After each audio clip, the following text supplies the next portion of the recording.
अस्सलाम वालेकुम नाज़रीन, मैं हूं अरसलान खोकर। आप देख रहे हैं program play field world cup T20 की स्पेशल ट्रांसमिशन। आज मुझे ज्वाइन किया काशिफ शबीर, क्रिकेट कमेंटेटर। नजीबुल हसनैन ने स्पेशली ज्वाइन किया हमें, सीनियर स्पोर्ट्स एंकर है, आप उन्हें देखते रहते हैं। सैरिज जमील क्रिकेट एक्सपर्ट हैं। तस्नीम समर क्रिकेट कमेंटेटर हैं न्यूजीलैंड से। तमाम हज़रात का बहुत शुक्रिया। इससे पहले कि बहुत लंबी चौड़ी तकरीर करूँ, पहली बात ये कि आप सबको मुबारक और हमें मुबारक हो कि बाबर और Rizwan 50 secure Pakistan semifinal spot. Why not मेरी जान। तो ये कमाल हो गया पाकिस्तान के लिए कि सबसे पहली ग्रीन शर्ट्स वो टीम हो गई जिसने वर्ल्ड कप के सेमीफाइनल के लिए अपनी स्पॉट फिक्स कर ली है। इंडिया अफगानिस्तान का जो मैच हुआ, ट्विटर पे टॉप ट्रेंड कुछ और चल रहा है। आज के मैच में आज चल रहा है जी India Afghanistan match fixed. Twitter पर ये टॉप ट्रेंड है। बाबर आजम वनडे के बाद T20 के भी नंबर 1 बैट्समैन बन गए, माशाल्लाह से वापस ले लिए पोजीशन उन्होंने मलान से। और भारत न्यूजीलैंड अफगानिस्तान के बाद नमीबिया को पाकिस्तान ने बासानी शिकस्त दी। बहुत सारी चीज़ें इस पर आज बात करेंगे। मैं चाहूँगा ज़रा सर शुरुआत नजीब से कर लें। उन्होंने हमें ज्वाइन किया है बहुत दूर यानी कराची से। नजीब कैसे हैं? जी अल्हम्दुलिल्लाह बिल्कुल ठीक ठाक। आप कैसे हैं? वर्ल्ड कप एंजॉय कर रहे हैं? सर कर रहे हैं, आप भी बड़ा ज़बरदस्त एंजॉय कर रहे हैं। हम देख रहे होते हैं आपके भी प्रोग्राम। नजीब पहले तो ये बताएं, आज का मैच थोड़ा आपको नहीं लगा सस्पिशियस सा? जिस किस्म की फील्डिंग हुई, जिस किस्म की बॉलिंग हुई, पता नहीं क्यों मुझे तो लगा। अच्छा, call me old fashion, but मैं जो हूँ वो फिक्सिंग विक्सिंग की कंट्रोवर्सीज पे इतना बिलीव नहीं करता हूँ, और मैं इस बात को ज्यादा अप्रिशिएट भी नहीं करता कि इस पे हम कुछ डिबेट करें जब तक हमारे पास कोई कॉन्क्रीट एविडेंस ना हो। हाँ, जो आप बात करेंगे कि इंटेंट नजर नहीं आई अफगानिस्तान में, तो मैं आपसे 100% अग्री करूंगा। मैंने आज तक कभी नहीं देखा कि आपके पास नबी जैसा वर्ल्ड क्लास बॉलर हो और वो कप्तान भी हो और एक ओवर में उसने 7 रन दिए हुए हो और वो बाकी ओवर ना कराए। ये मुझे समझ में नहीं आता। फिर उनकी बॉडी लैंग्वेज, उनकी फील्डिंग एंड अबव ऑल, जब आपकी एक स्ट्रेंथ है, आप टॉस जीतते हैं और पहले बैटिंग करते हैं, तो आप इंडिया जैसी टीम को देख के घबरा क्यों गए? आप उनके क्यों सोच रहे हैं कि वो चेज करने में अच्छे हैं तो उनको पहले खिला दें? तो कुछ गलतियां हैं जो कि बड़ी सीवियर गलतियां हुई हैं और उसका खमियाजा इनको भुगतना पड़ा। बट अदर देन दैट मैं यही कहूंगा कि पुअर क्रिकेट खेली आज अफगानिस्तान। अच्छा नजीब, एक और चीज़ है जो मैं तमाम दोस्तों से शुरू करने से पहले आपसे भी, आज राशिद बहुत आउट ऑफ कलर दिखाई दिए हैं। देखिए, ऑफ कलर तो वो दिखाई दिए, और यू हैव टू अंडरस्टैंड जो अफगानिस्तान और इंडिया की डायनामिक्स है ना, वो बिल्कुल डिफरेंट है। अफगानिस्तान और पाकिस्तान का जब मैच होता है तो आपस में एक टसल होती है, और जब ये इंडिया के साथ खेलते हैं तो इंडियंस उनके रोल मॉडल्स बने हुए हैं। ये थोड़ा इन्फ्लुएंस रहते हैं इंडिया से। इन्होंने वहाँ क्रिकेट भी बहुत खेली है, लीग्स में भी उनके साथ रहते हैं, तो इनके ऊपर ना उनका एक प्रेशर हमेशा रहता है। तो वो मुझे आज के गेम में दिखाई भी दे रहा था। ओके, तो Tasneem, do you agree with that? I think I don't disagree with anything that Najib has said. वो बिल्कुल सही कह रहे हैं कि एक मैच शायद सस्पिशियस लगे उन लोगों के लिए जो बाहर बैठ के देख रहे हैं, लेकिन मैच प्रेशर, मैच सिचुएशन वाली भी कोई चीज होती है जो हमने इंडिया के लिए देखी थी। They were really a different team against both Pakistan and New Zealand than we've seen them in recent years. So it's absolutely possible. They made some changes as well, but maybe they just realized a little bit too late that they should be making. I'm talking about Ashwin coming into bowl. So I would prefer to talk about this kind of thing when we have concrete evidence. लेकिन ये बात बिल्कुल सही है कि अफगानिस्तान की body language, उनकी energy वो नहीं थी जो बाकी टीमों के खिलाफ जैसे उन्हें परफॉर्म किया तब थी. So I think that is the most important thing to say. Some of it is just match pressure and some of it is circumstantial. जैसे Mujib, one of their most important and powerful bowlers, was unfortunately injured for today's match. That's something that other teams, particularly Pakistan, can maybe learn from and think about resting and rotating players where nothing is necessary on the line. अच्छा काशिफ भाई, जो चीज़ हम expect कर रहे थे वैसा match बिल्कुल नहीं दिखाई दिया अफगानिस्तान। जो बात नजीब कर रहे हैं मेरा ख्याल है वो सही बात है कि बहुत इन्फ्लुएंस्ड दिखाई दे रही थी, ये बात तो वाकई में लग रही। फिर जैसे बॉडी लैंग्वेज, यार कैचेस छोड़ देना, और फिर आपका एक वो बॉलर जो बहुत टाइट लाइन पे बॉलिंग कर रहा है वो अचानक से उन लाइंस पे बॉलिंग करना शुरू कर दे जिस पे केएल राहुल या रोहित शर्मा बहुत स्ट्रांग है। तो ये ज़ाहिर है एक बड़ा अजीब सी उनकी आज मुझे लगे कोई स्ट्रेटजी शायद ना हो। देखें, पहली बात तो ये कि हर टीम अपनी स्ट्रेंथ पे खेलती है। जो है अफ़गानिस्तान, उसकी स्ट्रेंथ है बॉलिंग, और वो हमेशा कोशिश करते हैं कि हम चीज़ को डिफेंड करें। तो एक तो वो टॉस जीत कर और खिला देना इंडिया को एक बहुत बड़ा क्वेश्चन मार्क था, नंबर 1। नंबर 2 ये कि बॉडी लैंग्वेज जो थी उनकी बहुत डिफरेंट थी। अफ़गानिस्तान एक फ़ाइटर टीम है जो कि फ़ाइट करती है। आप पाकिस्तान का मैच देखें तो 70 पे उनके 6 आउट हो चुके हुए थे, लेकिन उन्होंने अपनी स्ट्रोक्स मारने कभी भी रोकी नहीं थी। लेकिन इस मैच में पहली बॉल से सिर्फ हज़रत ज़ज़ई ने कुछ थोड़ी बहुत शॉट्स मारी, लेकिन उसके अलावा इंटेंट, इन्होंने बिल्कुल सही कहा, इंटेंट नज़र ही नहीं आया उनकी तरफ से। लगा ही नहीं कि वो मैच जीतने के लिए जा रहे हैं। फिर जिस तरह के कैचेस मिस किए, जिस तरह की फील्डिंग मिस की, तो ओवरऑल एक पूरा एक फ्लॉ नज़र आ रहा था। और अगर आप इंडिया को देखें तो मैं समझता हूँ कि इंडिया ने भी कोई बहुत आउटस्टैंडिंग बैटिंग नहीं की। उनको तो बनी बनाई गेंदें मिल रही थी जिस पे वो खेल रहे थे। और आप देखें कि इंडिया को जो स्कोर चाहिए था वो उन्होंने स्कोर बना लिया, -1.61 से 0.07 पॉजिटिव में वो आ गए। लेकिन इसके बावजूद इंडिया के लिए आना बहुत मुश्किल है, क्योंकि बहुत ज़्यादा इफ़ एंड बट्स हैं। न्यूजीलैंड का अफ़गानिस्तान से 50 से 60 रन से हारने के बाद इंडिया का कोई चांस बन सकता है। तो मैं समझता हूँ ये सब चीज़ें हैं, लेकिन जो हम खूबसूरती देखना चाहते थे मैच में, हमें जो दुख है वो ये है कि हम जो मैच देखना चाहते थे, जो फाइट देखना चाहते थे, इर्रिस्पेक्टिव ऑफ दिस, जिसके लिए जानी जाती है, मतलब इर्रिस्पेक्टिव जिसके अफगानिस्तान जीते या हारे, वो लेकिन अच्छा गेम तो एग्जैक्टली फाइट हो, पता लगे वर्ल्ड कप का मैच हो रहा है और मुकाबला हो रहा है। अच्छा, मैं यहाँ जो भी डिस्कशन हो रही है उसमें मैं बिल्कुल अग्री करती हूँ। वो इसलिए क्योंकि हम आउटसाइडर्स हैं, हम एज पाकिस्तान क्रिकेट फैंस हमें लग रहा था कि जिस हीट के साथ अफगानिस्तान हमारे अगेंस्ट आई थी वैसे ही वो इंडिया के अगेंस्ट भी जाएगी, ऐसा नहीं होता। अफगानिस्तान हमेशा वो पाकिस्तान के साथ बिटर रिलेशनशिप्स उसने रखे हुए, उसने दिल में ग्रजेस रखे हुए, उनकी आवाम ने रखे हुए। वो उसने जिस तरह का क्राउड आया था उससे भी पता चल रहा था। आज कोई ऐसा क्राउड नहीं था, it was a very calm and मतलब सीट्स भी खाली थी, ना इंडिया का क्राउड था ना अफगानिस्तान का क्राउड भी नहीं था। तो वो कभी भी इंडिया को हराते भी ना, मतलब उनका इंटेंट ही नहीं थी। वो कोई ऐसी मिस्टेक करना भी नहीं चाह रहे थे। उनकी बॉडी लैंग्वेज से लग रहा था कि they do not want to win this match. उन्हें, मुझे जो मेरा पर्सनल ओपिनियन है, they do not want to mess up their relationships with India, क्योंकि वहाँ पे वो जाके खेलते हैं, उनके प्लेयर्स के साथ उनके अच्छे ताल्लुकात हैं, वो कहीं भी किसी हद तक उन्हें ख़राब नहीं करना चाहते। अच्छा, ये सब मैं नहीं कह रहा हूँ, मैं खुद आज ट्विटर देख रहा था, मैं फेसबुक फॉलो कर रहा था, इंस्टा कर रहा था। इवन आप अगर मुख्तलिफ जो जर्नलिस्ट हैं इंटरनेशनल, उनके और क्रिकेटर्स की बातें सुनते तो वो भी ऐसा ही कुछ कह रहे हैं। अच्छा देखें, ये तो पाकिस्तान वैसे ही ट्रोल कर रहा था इंडिया को उनकी परफॉर्मेंस के बाद कि हार जाएंगे। अब ये तो मतलब बेसिक सी बात है, इंडिया नहीं हारता। इंडिया अफगानिस्तान और एसोसिएट टीम से नहीं हारेगा। इंडिया ने अपनी कैलकुलेशंस की हुई हैं कि वो अपना बेस्ट देगा कि किस तरह से वो वापस क्वालिफाई कर सकता है या चांस बना सकता है। तो ये पाकिस्तान ये सोच रहा था कि जिस हीट के साथ या जिस इंटेंट के साथ वो हमारे अगेंस्ट खेले हैं वो इंडिया के अगेंस्ट भी खेलेंगे। वो ये चीज़ नहीं देखते कि Afghanistan do not share the same relationship with Pakistan as they share with India. चलें जी, ये भी एक पॉइंट ऑफ व्यू है। नजीब, ये बताएं, स्कॉटलैंड वाला मैच मुझे लगता है वो बड़ा ही मज़े का, बहुत इंटरेस्टिंग मैच हुआ। स्कॉटलैंड ने भरपूर लड़ाई की और स्कॉटलैंड उस मैच को लास्ट तक लेकर गया। थोड़ा सा एक्सपीरियंस मैटर करता है, ज़ाहिर है टीम्स का एक्सपीरियंस होती है स्कॉटलैंड, तो आज के मैच के रिजल्ट शायद कुछ तब्दील हो जाते।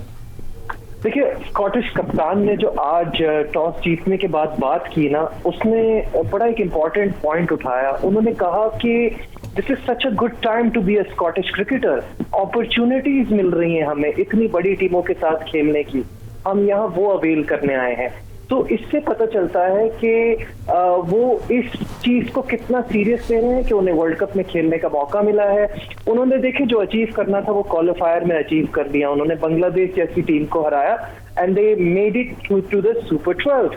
तो उन्होंने वो सब तो कर लिया। अब उनके लिए क्या है कि वो बड़ी टीमों को थोड़ा सा टफ टाइम दें, अच्छी क्रिकेट खेलें। तो वो अच्छी क्रिकेट खेल रहे हैं। तो अगेन मैं वही बात कहूंगा कि इनके लिए बड़ा जबरदस्त हुआ है। अभी जो आपके पैनलिस्ट ने, तस्नीम ने जो बात की थी, मैं उससे अग्री करूंगा कि you have to go for changes. आप मुझे बताइए कि सेमीफाइनल में कोई प्लेयर इंजर्ड हो जाता है तो क्या आप उसको इंजर्ड ही खिलाएंगे या आप जाएंगे किसी के चेंज पे उस टाइम पे, जिसको इस वर्ल्ड कप में बिल्कुल कोई एक्सपोजर नहीं मिला है। तो आपको चाहिए कि आप स्कॉटलैंड वाला जो आपका गेम 7 तारीख को है उसमें आप अपने चेंजेस कीजिए। आप मोहम्मद वसीम जूनियर को मौका दीजिए। देखिए, आपको अगर आपने पाकिस्तान का लास्ट मैच गौर से देखा हो तो मुझे थोड़े से शाहीन शाह अफरीदी एंड में लेथार्जिक नजर आए। तो उनको देखिए वो थक ना जाएं, बड़े मैच के लिए रेडी ना हो, इसलिए ये अच्छा होगा कि आप मोहम्मद वसीम जूनियर को वहां मौका दे दें।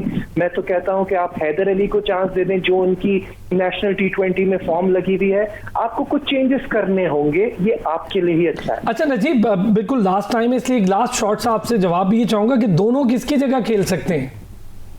देखिए आप किसी को भी इस वक्त, मैं नहीं कहूंगा कि आप हफीज या शोएब मलिक में से किसी को रेस्ट दें, बिकॉज उनको रन्स चाहिए। नमीबिया के खिलाफ भी हमने देखा था हफीज ने जिस तरह से 12 बॉलों पे जो 32 रन किए, दैट वाज प्रीटी इंप्रेसिव। तो आपको उनको तो खिलाना है। आपने अभी किसी को बिठाना है तो किसी ऐसे को बिठाइए जो ऑलरेडी प्रैक्टिस में हो। कोई प्रॉब्लम नहीं है। आप मुझे ऐसा लगता है कि हमने ना 22 कप्तान बिला वजह में बनाया हुआ है। शदाब की पिछले 1.5-2 साल से इतनी अच्छी परफॉर्मेंस नहीं है, अब उनको बिठाते हैं तो अजीब सा लगता है कि आपका नायब कप्तान बैठ गया है। सही है, आप हारिस रऊफ को भी रेस्ट दे सकते हैं बिकॉज उन्होंने अच्छी परफॉर्मेंस दिखा दी है। अब आप उनको एक ब्रेक दे सकते हैं, you can come back in the semifinal. फिर आप मैं कहता हूं नवाज को भी खिला सकते हैं, क्योंकि आप देखिए 1-2 प्लेयर आपने अगर एसोसिएट टीम से हारना है ना, तो ये 1-2 चेंजेस आपको बचा नहीं सकते और इनकी वजह से आप हार नहीं सकते। जबरदस्त जबरदस्त, आप स्कॉटलैंड पे जाइए, बिल्कुल बिना खौफ और खतर जाइए और चेंजेस कीजिए। जबरदस्त, बहुत बहुत शुक्रिया। नजीब हमारे साथ नहीं होंगे अगले पार्ट में, नजीब को थोड़ा जाना था, उन्हें अपने भी शोज करने हैं, जल्दी होती। Thank you so much. Najibul Hasnain हमारे साथ थे, सीनियर स्पोर्ट्स एंकर। बाकी पैनल हमारे साथ मौजूद है। ब्रेक से वापस आते हैं तो बात करेंगे मजीद क्रिकेट और वर्ल्ड कप पे।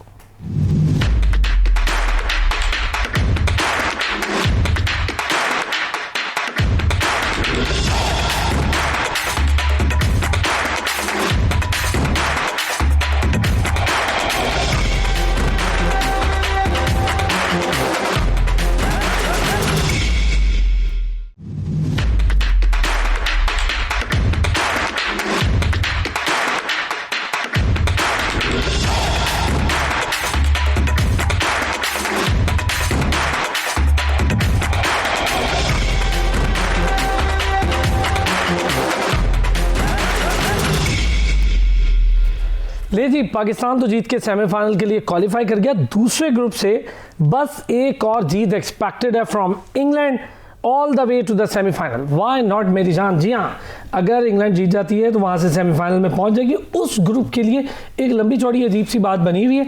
मैं चाहूँगा ज़रा इस वाले सेगमेंट में उस पर भी बात कर लेते हैं सर, कि वो ग्रुप जो है अभी तक क्लियर ही नहीं होके दे रहा। कहीं साउथ अफ्रीका फंस जाता है, कहीं ऑस्ट्रेलिया फंस जाता है। अभी भी इंग्लैंड बेचारा इतने मैच जीतने के बाद भी नहीं पहुंचा। क्या कहते हैं काशिफ भाई? जी बिल्कुल, और बड़े इंटरेस्टिंग हो रहा है वहाँ पर। और हम तो ये चाहेंगे कि साउथ अफ्रीका किसी तरीके से पहुंच जाए ऑस्ट्रेलिया को बीट करके, ताकि ये है कि पाकिस्तान का साउथ अफ्रीका के साथ पड़े टाकरा और न्यूजीलैंड का पड़े इंग्लैंड के साथ, और फिर न्यूजीलैंड हरा दे इंग्लैंड को और हम और न्यूजीलैंड दोबारा एक दफ़ा खेले। तो बहुत इंटरेस्टिंग चीज़ है। जिस शुरू में हम डिस्कस कर रहे थे कि वो वाला ग्रुप जो है एक मुश्किल ग्रुप है, वहाँ पर टीमें भी ज़्यादा हैं, उनकी स्ट्रेंथ भी ज़्यादा है, और वो नज़र भी आ रहा है। देखिए इंग्लैंड 4 मैचेस, न्यूजीलैंड ने भी तो बदला लेना ना वर्ल्ड कप वाला, कि नहीं इंग्लैंड, और 4 मैचेस जीतने के बाद अच्छे रन रेट के बावजूद इंग्लैंड जो है वो दरमियान में फंसा हुआ है। तो इसलिए बड़ा इंटरेस्टिंग। और देखें वो भी वापस रीगेन कर रही है अपनी स्ट्रेंथ, ऑस्ट्रेलिया भी।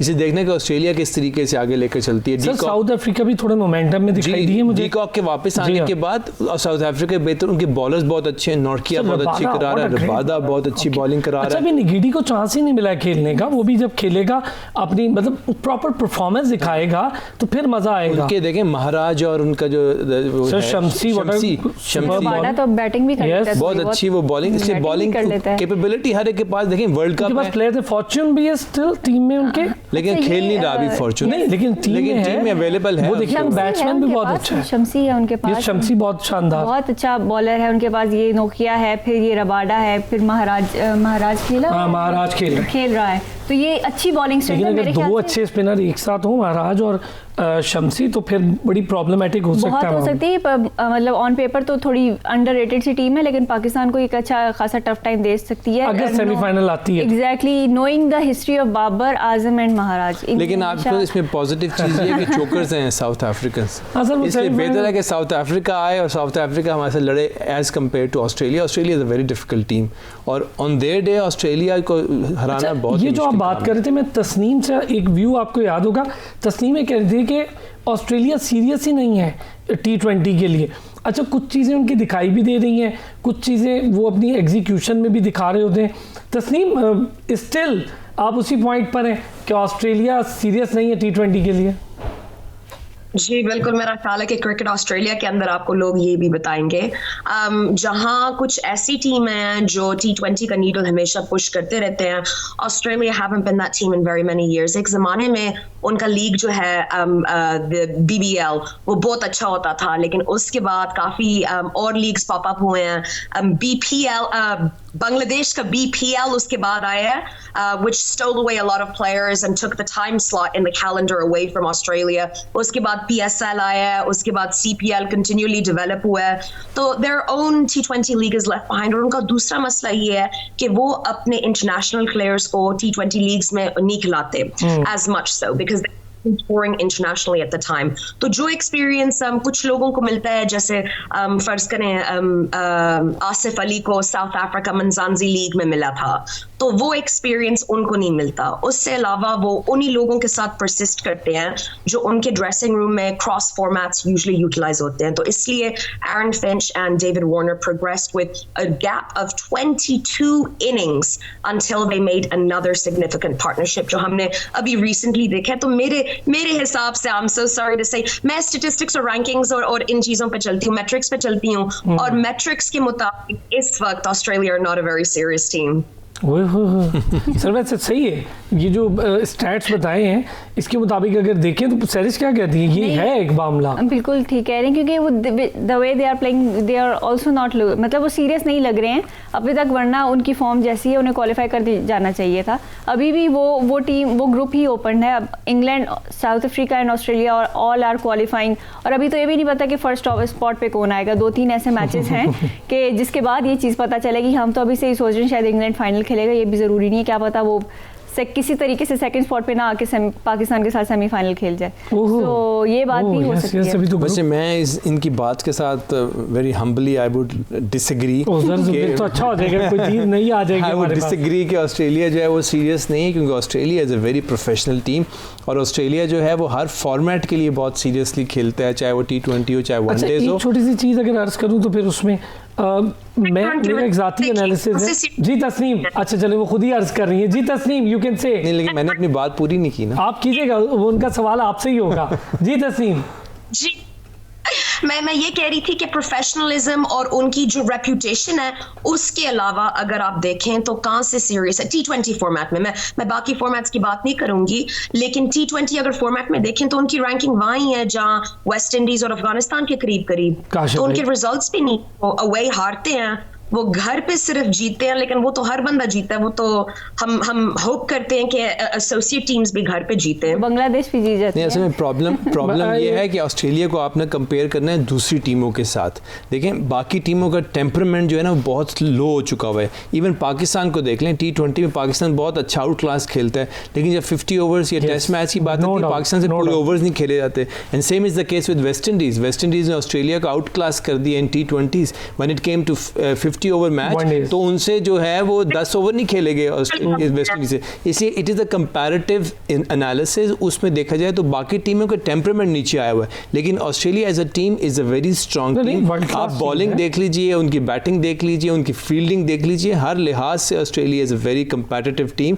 हाँ, अभी थोड़ा ऑफ कलर हुआ है वार्नर और फिंच, चाहे वनडे हो चाहे टेस्ट मैच हो चाहे T20 हो, जिस टेम्परामेंट से वो खेलते हैं, जिस स्ट्राइक से रेट से वो स्कोर आगे लेके कर गया तो फिर बड़ा खतरनाक। दुनिया का कोई ऐसा ओपनिंग प्लेयर मेरे ख्याल अभी तक कंपेरेबल नहीं है एज कंपेयर टू ऑस्ट्रेलिया। इसी तरीके से सर बाबर रिजवान को बड़ा नहीं, लेकिन वो स्ट्राइक रेट उस हिसाब से पहले 6 ओवर्स में नहीं कर सकते। उसके अलावा ग्लेन मैक्सवेल आप देख लीजिए, वेड देख लीजिए, उनके तमाम बैटिंग देख लें, मार्श देख लें, वर्ल्ड क्लास टीम है पूरी टीम। उसको बॉलर्स में देख लें आप, कमिंस उनके पास है, स्टार्क है, उनके जितने भी है, तो इसलिए मैं समझता हूँ कि बहुत ऐड ऑन करना चाहूँगी आपकी बात पे, जो आपने बात की, जो बाबर रिजवान वाली बात की, वो सिर्फ मैं ये बात ऐड करना चाहूँगी, ग्रे निक्स वालों ने बाबर और रिजवान की परफॉर्मेंस देखने के बाद अपना ट्विटर का बायो हैंडल चेंज कर दिया है। हैंडल उनका वही है, बायो में उन्होंने चेंज कर दिया है Babar Azam and Mohammad Rizwan stan account. जबरदस्त। ये वही ब्रांड है जो केन विलियमसन को भी स्पॉन्सर करता है। बिल्कुल ठीक बात भी है। करता अच्छा है। ये देखिए ना कि नो डाउट उसने अपने बाबर अब दुनिया का नंबर 1 बैट्समैन है जी, उसमें कोई शक ही कोई नहीं है। मुकाबला उसमें नहीं है तो कोई उसका शक ही नहीं। अल्हम्दुलिल्लाह। और उसका अब खाली इसी में नहीं बल्कि टेस्ट में जितनी तेजी से प्रोग्रेस कर रहा है वो अगले मेरा ख्याल इस साल के एंड तक वो टेस्ट में भी किसी को नहीं बख्शेगा, जिसके वो सीखना जानता। एक बड़ी इंपॉर्टेंट बात होती है, do you agree Tasneem? One big question for every player is that how to learn, this is another question. ये देखिए सिर्फ प्लेयर्स के लिए सवाल नहीं होता, ये आपके पूरे कैंप के लिए सवाल होता है। So it's also about how we address the issue of coaching. तो कुछ लोग कोचेस को उस्ताद जैसे समझते हैं, टीचर्स, प्रोफेसर्स, जो भी आप कैरेक्टराइज करें, जो लोग सिखाते हैं, और कुछ लोग सिर्फ एक्स प्रोफेशनल्स जैसे रिगार्ड करते हैं। तो it's a really important question, how do you learn, how quickly do you learn? हर बंदा सेम रेट पे नहीं सीखता। सो somebody like Mohammad Rizwan got to grips with international cricket very quickly after debuting, and he raised his standard very, very quickly. It's not the same for everybody. So it's a question of the individuals, and it's also a question of the camp. अगर उस camp या उस board को support करना आता है players को, तो फिर वो ज़्यादा कामयाब होंगे. That's one of New Zealand's main pros, in all honesty. इनकी जो setup है, वो हर लिहाज से professional है. From the mental health staff to physical fitness, उनकी family situation, वो हर चीज़ को cover करते हैं, हर चीज़ के बारे में सोचते हैं, और हमें सीखना चाहिए इन लोगों से, इन चीज़ों के बारे में सीखना चाहिए। एक बात मैं ऐड करूं कि इसमें बिल्कुल प्रोफेशनल्स वो तो है ही है, उसके साथ जो मेरे ख्याल है जो मेन एस्पेक्ट है that is hard work, how well you can adapt to the situation, plus आपको कितना काम करने का शौक है। बाबर आजम के बारे में हम सब जानते हैं कि अपनी डाइट से लेकर अपनी सोशलाइजेशन तक वो बड़े ही पर्टिकुलर है, बड़े मेटिकुलस है, गिनी चुने काम, बड़ा मेटिकुलस है कि मैंने किसके पास जाना है, किससे मिलना है, किस एड में जाना है, किस एड में नहीं जाना है। He is totally focused on cricket कर चुका है जी, ऑन क्रिकेट के ऊपर है। वो चाहता है कि मैं इसी को आगे लेकर चलूँ। तो ये हार्ड वर्क मेरा ख्याल है वो बहुत इंपॉर्टेंट है कि आप कितना टाइम डिवोट कर रहे हैं और कितना आप उसमें सर। यहाँ पे एक और हार्ड वर्क भी है, वो है ब्रेक। तो मैं ज़रा ब्रेक लेता हूँ, ब्रेक से वापस आते हैं तो ज़रा बात करेंगे इन न्यूजीलैंड और अफगानिस्तान के मैच के हवाले से भी थोड़ा कंपैरिजन करके देखते हैं, और जो आज मैच खेला न्यूजीलैंड ने थोड़ा उसका भी पोस्टमार्टम करते हैं। वापस आते हैं ब्रेक से।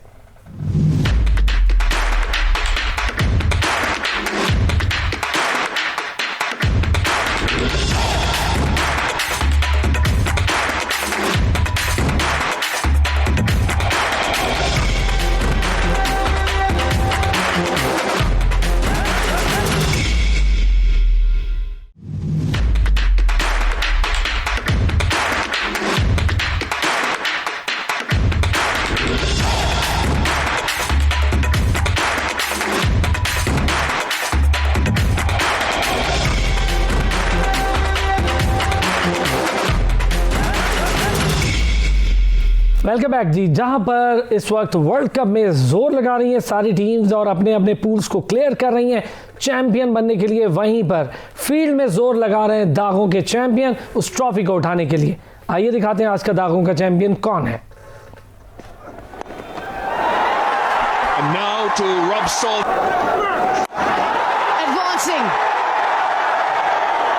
Rizwan just manages to get जमकर फील्डिंग करने में दाग तो लगते हैं, लेकिन जो दागों की फिक्र किए बगैर फील्डिंग में जोश दिखाएगा वो कहलाएगा दागों का चैंपियन। इस अनोखे टाइटल और ट्रॉफी के लिए जो कि मिलेगी फील्ड के सबसे बेस्ट प्लेयर को। ले जी, मैं ज़रा बात करूंगा स्कॉटलैंड और न्यूजीलैंड वाले मैच पे, ताकि इसी हवाले से हम फिर आगे अफगानिस्तान वाले पर भी बात कर लें। So Tasneem, how about the match New Zealand versus Scotland? अभी एक साल पहले the Black Caps were supposed to tour Cricket Scotland, and I think that the whole of the emerging cricket, associate cricket world was really looking forward to it. हम सारों को पता है कि associate teams often don't get enough matches with test playing nations, तो उनकी development वहाँ stall हो जाती है। तो वो unfortunately COVID की वजह से cancel हो गया था। So I think that it was Cricket Scotland's attempt to show the world stage how serious they are. I know Najib Bhai was earlier speaking about how Kyle Krutzer said that it's an amazing time for Scottish cricket. They can make no mistake, Cricket Scotland are not looking to merely participate. It's not their first World Cup, it's obviously their first T20 World Cup, but they know what a World Cup is like. They've participated before. They've also beaten big teams before. They beat England's ODI side the year that right before England won the ODI World Cup and were difficult for any team to really get under. So for Scotland, this is a coming of age moment. Unki domestic setup approximately up 30 साल पुरानी है, and in those 30 years they've made a lot of efforts to develop their game as quickly as possible. बहुत जल्दी उन्हें develop किया, लेकिन without the opportunities like what we saw with New Zealand playing against them, they're not going to be able to develop that quickly. Pakistan have obviously toured Scotland a couple of times, most recently I think being in 2018 in Pakistan's tour of the UK, and this is exactly the kind of performance I expected Scotland could put on. It's a shame that they were probably one or two spinners short. Unki changes bhi utni achhi nahi thi. They had to take out Josh Davey, their top wicket taker in the competition, and bring in Ali Evans. Ali Evans is maybe more suited to faster pitches, bouncier pitches. I think Scotland were under the mistaken impression that Dubai is bouncy, and that means bouncy compared to the rest of the world and not bouncy for those conditions.